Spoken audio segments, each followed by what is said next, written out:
Businesses can't let fear hold them back. If there's something that you want to address in your industry, if you have an opinion, you need to create that disruptive content to build trust. You're listening to the Endless Customers podcast, brought to you by the team at Impact. Endless Customers is the proven system to become the most known and trusted brand in your market. If you want to start to learn the principles of Endless Customers and how you can implement them in your business, pick up a copy of Endless Customers, a national bestseller wherever books are sold. Ready to start implementing Endless Customers in your business? Talk to Impact about how our coaching program can help you implement Endless Customers to success. And if you want to experience Endless Customers in person, do not miss our upcoming conference, Impact Live, August 18th through 20th in Hartford, Connecticut. There are limited spots available, so make sure you register today. And now, onto the show. Here's your host, Alex Winter. Some companies implement Endless Customers and see quick wins. Others, they turn it into a long-term strategy and transform how their business works. Today, we're talking with one of those teams. Corin Cook is the Senior Marketing Manager at Barry Insurance, where she's been part of this journey for several years. She's joined by her coach, Brian Casey, who's been working closely with their team to help turn belief into execution. From content and coaching to alignment and video, Barry Insurance shows what the system looks like when it becomes part of your culture. Corin and Brian, welcome to the show. Thank you. It's great to be back.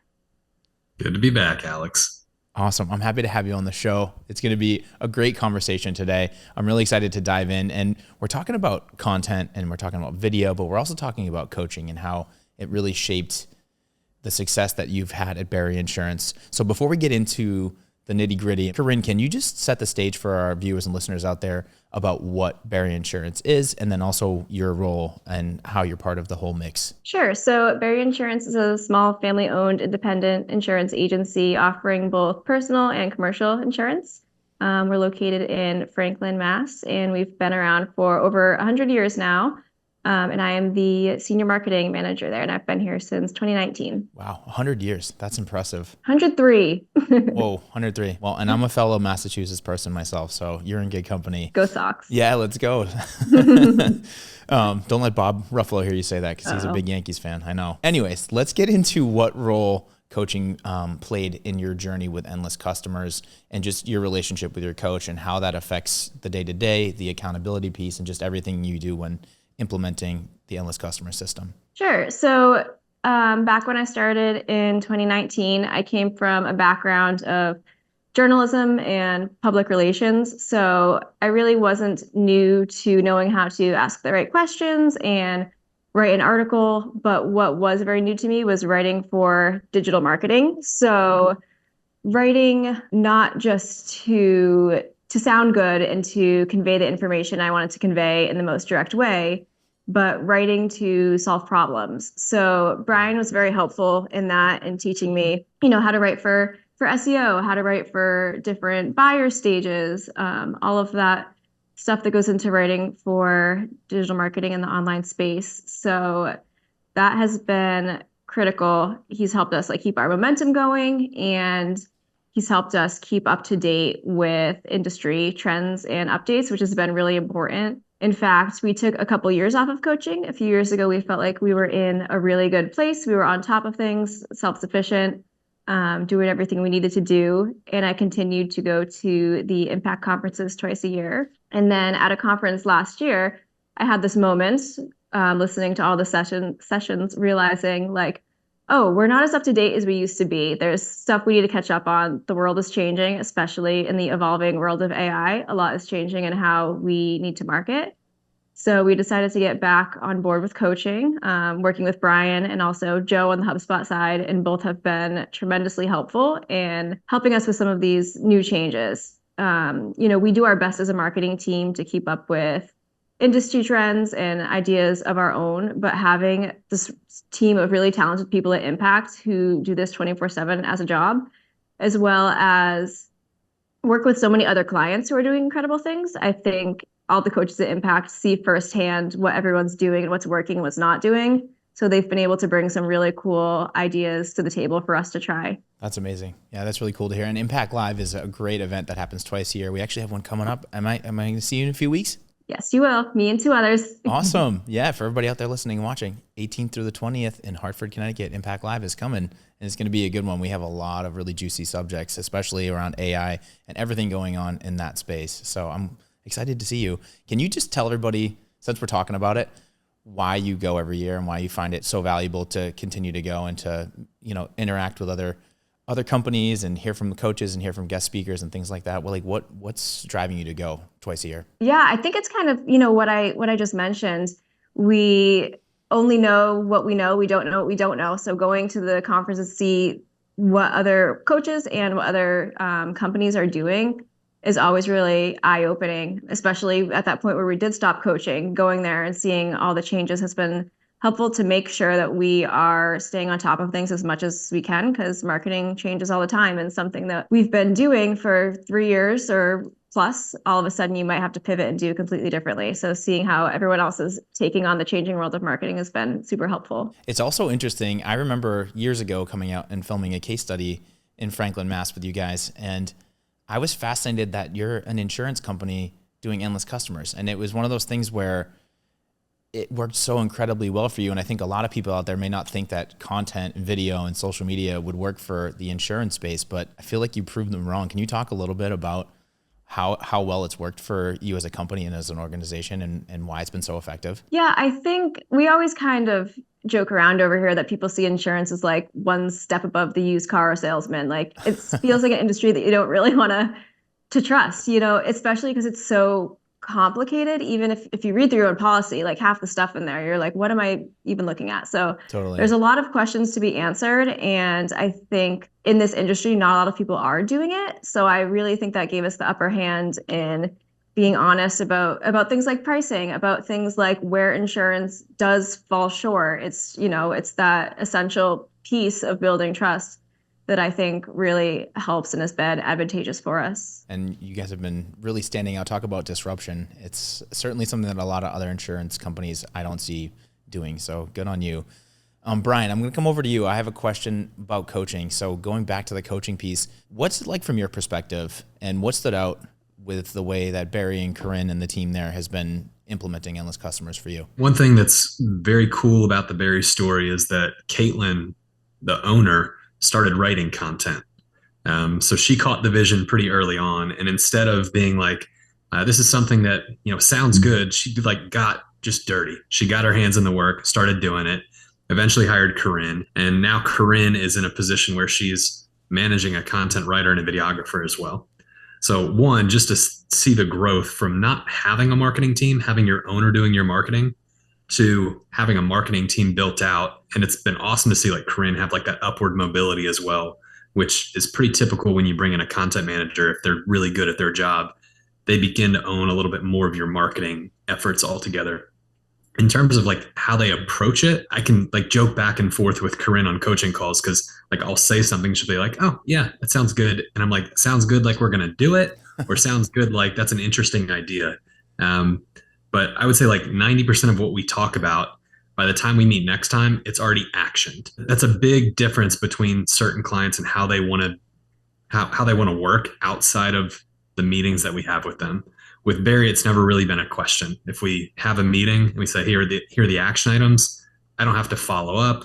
I don't have to do anything except show up to the next call and expect that what we talked about was going to get done is going to get done. And so that's where I think they've just been able to make progress, even in periods where they didn't have coaching, is that proactive, I'm going to get it done type of mindset that Caitlin has created in the company. That's a really great point. Caitlin is a force to be reckoned with. She's so intelligent, but she's also just a go-getter. And I think what I'm getting at is, we know through all of our experiences, especially you coaching, how important buy-in is from leadership and from the top down. Can you talk a little bit about why that's so important, and then also how that has helped to build and set Corin up for success, and then to build out, to have a content writer and have a videographer and have this team?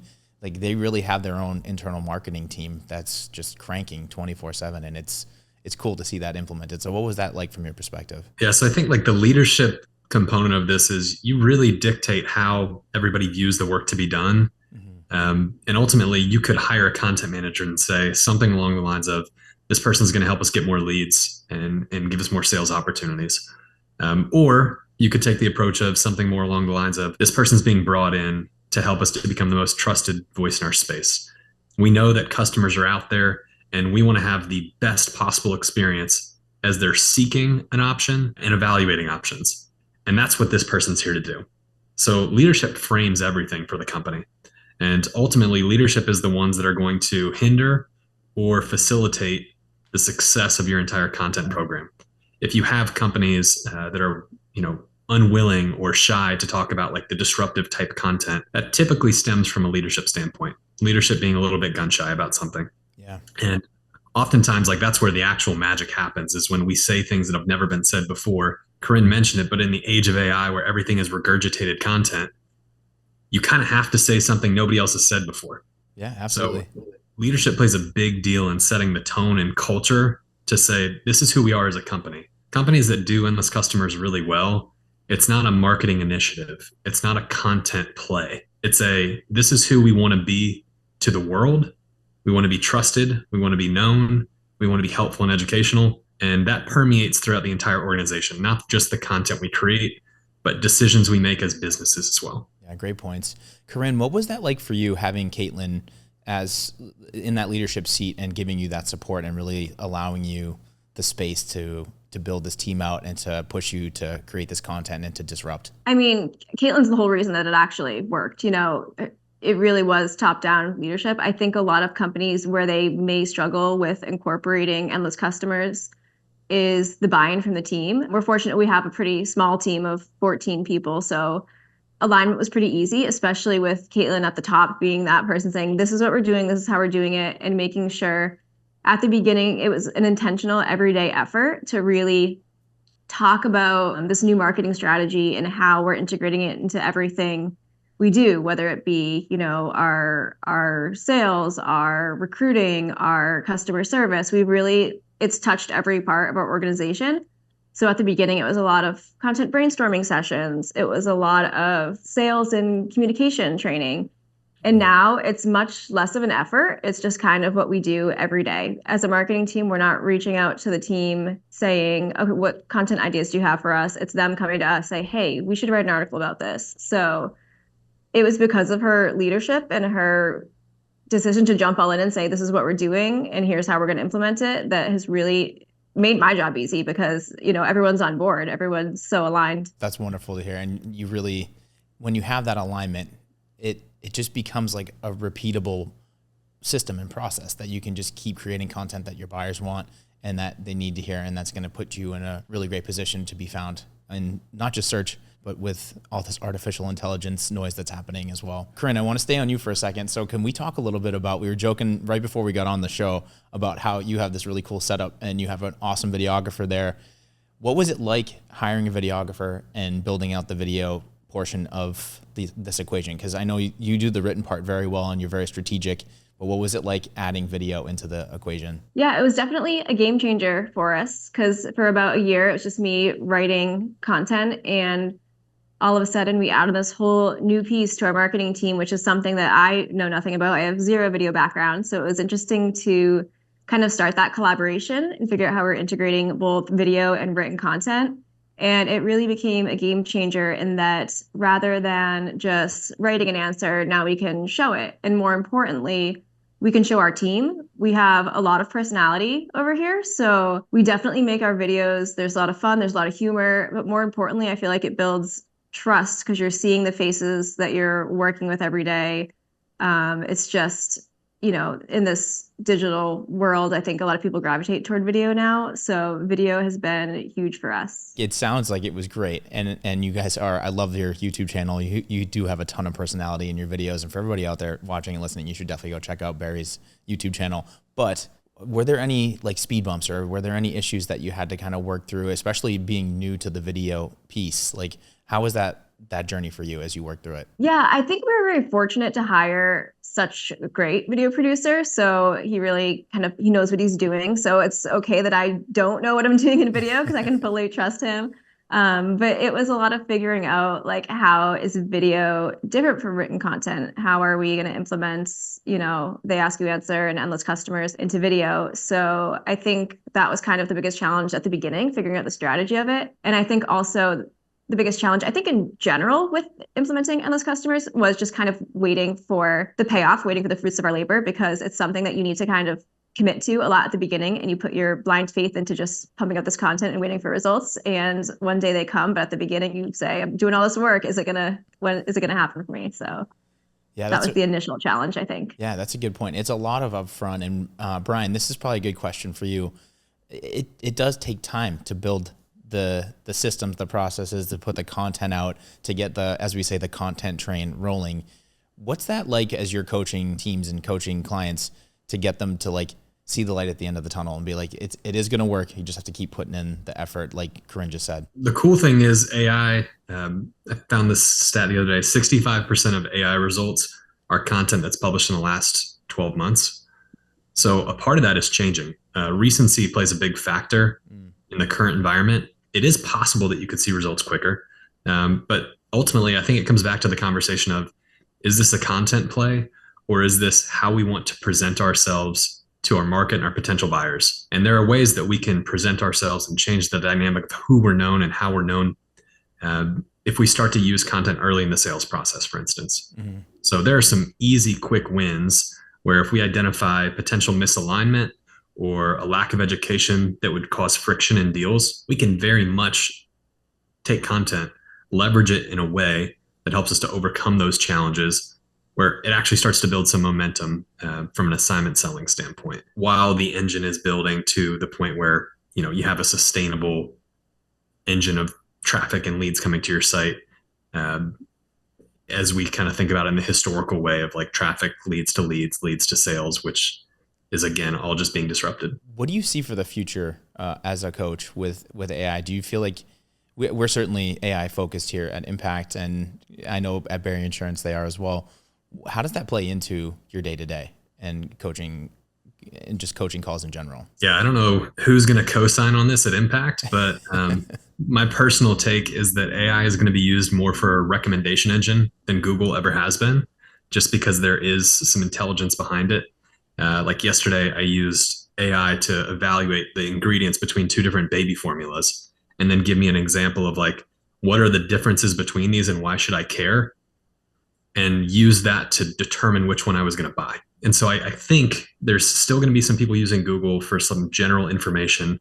And then as soon as they're ready to make a decision, in a sense, they're going to ask ChatGPT, like, who would you recommend for this? Or what are what should I be doing when I'm making this type of decision? Because that's just above and beyond what Google's ever been able to provide. It's never been able to provide you a good recommendation based on logic. Yeah. So if that is true, and I believe that is true, people are using AI as a recommendation engine. Bottom of funnel customers exist on that platform. Those recommendation style questions that people are asking before they reach out to you are happening in AI. So it's more important now to be showing up and mentioned in AI than it is to be ranking on Google, which Corin and I had an hour-long conversation with about yesterday. Corin, how is that affecting your content and your strategy as you're moving forward? I think it's something we're definitely still learning. It's something that we talk about every training call. I think everybody's kind of experimenting right now and learning. But it's certainly changing how we do written content. There's a whole, new strategy of how to get selected for AI. It's not keyword based anymore. It's not, we want them to find our articles. It's, we want them to show what we're saying. So there are all sorts of new ways that we've been experimenting with the help of Brian to make our articles show up more in AI and to make it so not only that we're the ones being sourced, but being the ones being recommended as well. Like he said, it's going to be a recommendation engine. So we want our name in the game there. Yeah, absolutely. That's the new playing field. And I agree with you both. That's how I use GPT. That's how I use AI right now too. The logic and reasoning piece to compare and contrast and try to get the answers that I really need. So it's just really fascinating. So I have a question here. This one's cool. We're going to switch gears a little bit. Corin, you had mentioned you were doing previously They Ask You Answer, now Endless Customers, but you took a break from it because you were doing really well. You had all the systems and process in place and you were crushing it for a while. What made you realize that you needed to go back to coaching again? And you had that moment where you're like, maybe we really do need to bring it back. We talked a little bit about this. I know you're at Impact Live, but can you as the content manager just kind of discuss a little bit about like what was happening behind the scenes? Yeah, I think like a lot changes in a couple of years. So as much as we were keeping up with, everything coming out, it was just, like I said, there's just such a talented team at Impact who they were on top of AI day one. So I was certainly looking to all the coaches there to be like, what are we doing? How do we do this? Taking the webinars even when I wasn't starting coaching. But I think sort of just going to the conference and seeing that really, digital marketing changes all the time. But I think we're kind of at this precipice of the biggest ever change. So we're all learning how to remarket, I think, in 2025. And so that was definitely eye-opening. And I'm really glad that we started up with coaching again and that we had the support from leadership to start up again. Yeah, that's great. And do you feel like your coaching with Brian right now is working? Like, do you feel like it's putting you back into a good rhythm and into a better place? Or I don't want to put words in your mouth, but is that feeling happening for you? And what's that like for you and the team? Yeah, definitely. I mean, we're already so busy with what we have going on. And I feel like every time I get off a call with Brian, I have a whole nother list of several more things to integrate. It's just because, like I said, with the work he's doing every day and also with the other teams he's working with and seeing what they're doing, he has so many fresh ideas to bring to us. And we've already seen an improvement in our content. We had a big, traffic drop these last several months as AI sort of taking over standard traffic. So we've been changing how we optimize articles and how we're found in AI and everything. And I think it's really helped. And our traffic is back up again this month. And I think it's just a testament to the work we've been doing and just kind of the extra push that Brian gives us. Is there anything that helped that shift? Like, was there a piece of content or something? It sounds like you were having fall off like a lot of people out there are. We even experienced that with this AI revolution. There's something that really like switched the game up for you and like put you back into a good standing from a search standpoint and from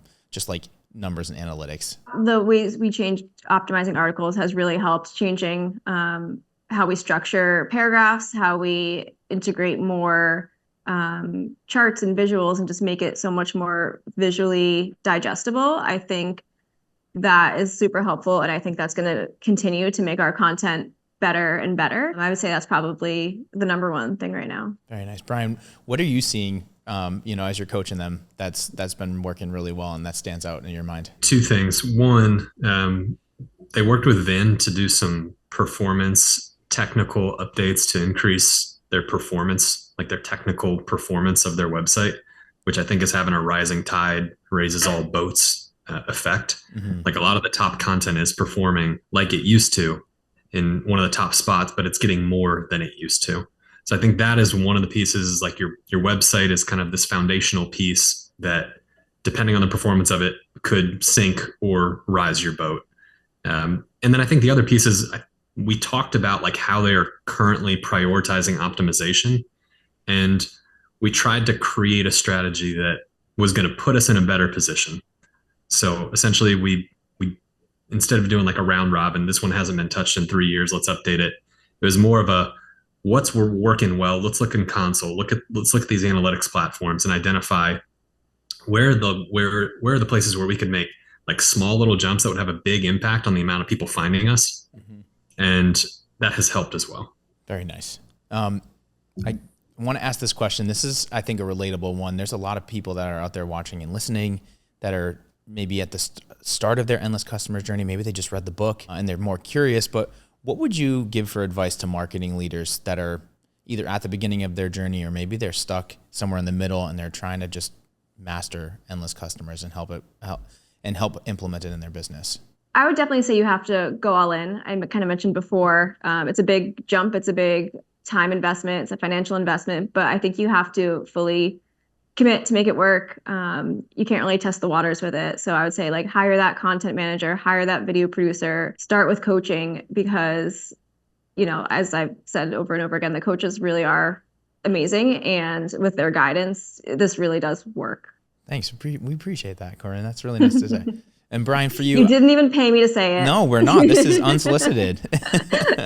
Brian, for you, for people out there that are watching and listening, it is a big investment. Corinne's talking about hiring at least 2, maybe 3 people to your team that you maybe didn't budget for or whatever the case may be, because every business is a little different. What do you say to those business leaders out there that are teetering on the idea of like, do I really make this investment? Is there ROI in this? What should I do? I feel like I'm a broken record, but like it comes back to, how do you want to be perceived by the market and your buying audience? And are you showing up the way that you want to? Do they perceive you the way that you want to? If it's a no to those answers, then you have to find some way to fix it. The path that we believe works and we've seen work across any numerous industries is creating content to be found that answers all of the questions that your buyers have, but also don't know that they should be asking, integrating that into your sales process. And if you have that mindset, then it's really like, do we want to just go in and follow this, or do we want to figure it out and see if we can do it on our own, which is a path that some people take. Building trust right now is the most important thing. We talk about this all the time. And Brian, you and I have had conversations about this, but the tools nowadays give our end users the ability to find exactly what they're looking for. So hiding it or trying to be coveting your pricing or like whatever those tricks of the trade used to be, like that's a dying thing. And you really need to build trust and stick to the core principles of being transparent. I totally agree with you. It's important to kind of, to your point, Alex, to take those risks, because along this journey with coaching, there have been some suggestions that Impact's made that were like, ooh, do we really want to do that? Like, a lot of companies are afraid to talk about pricing. A lot of companies are afraid to talk about where their industry falls short. We've been starting to write some more industry disrupting content, which is where we're taking a harsher stance on parts of the industry that we work in that we might not necessarily agree with. And that can be scary. You could be worried about how you're perceived, but it's like those risks that are going to set you aside and build that trust. So I would just trust yourself in taking those risks. Amen. I totally agree. I love that. That's a great point. And it is a little scary. It is sometimes when you're putting yourself out there and maybe swimming against the tide, like in your industry, everyone's going this way, but you're going to say something to disrupt it. It can be challenging, and to have the confidence and just put yourself out there, it's pretty amazing what can happen. So great point. This has been a great conversation. We're at that point in the show. I wanted to just give you the chance to say what's the one key takeaway, Corin, that for everyone out there watching and listening should from this conversation take back to their teams or take back to their desk and go like, I need to do something ASAP. Don't let the fear hold you back. Take risks and trust that the process will work. And if you put in the work, it will work. If you put in the work, it'll work. I love that. We might have to steal that. Brian, how about for you? What's the one thing people should take away from this conversation in your mind? It comes down to how do you want to present yourself to your audience and doing it in an authentic way. So if there are things that Barry Insurance believed, but they were scared of saying, that would be just a break from them presenting like themselves as they want to present themselves to the world. And it comes back to like putting yourself in the shoes of the buyer. That's what all of this is about. Putting yourself in the shoes of the buyer. If it's something they care about, would impact their decision, or that if they didn't know it, it would cause them potentially make a bad decision, then we, as the companies that want to be the most known and trusted voices in our space, have somewhat of an obligation to say it and figure out how to say it, to take the risk, but do it. Yeah. You have to figure out how to do it. It's more of a how versus are we. Great points. This has been an excellent conversation. Thank you both for your time. Brian, it's great to see you. And Corin, thank you for sharing the Barry story with us and to our audience. We really appreciate it. Of course. Thank you so much. All right. Well, for everybody out there watching and listening, this is Endless Customers. I'm Alex, and we'll catch you on the next episode.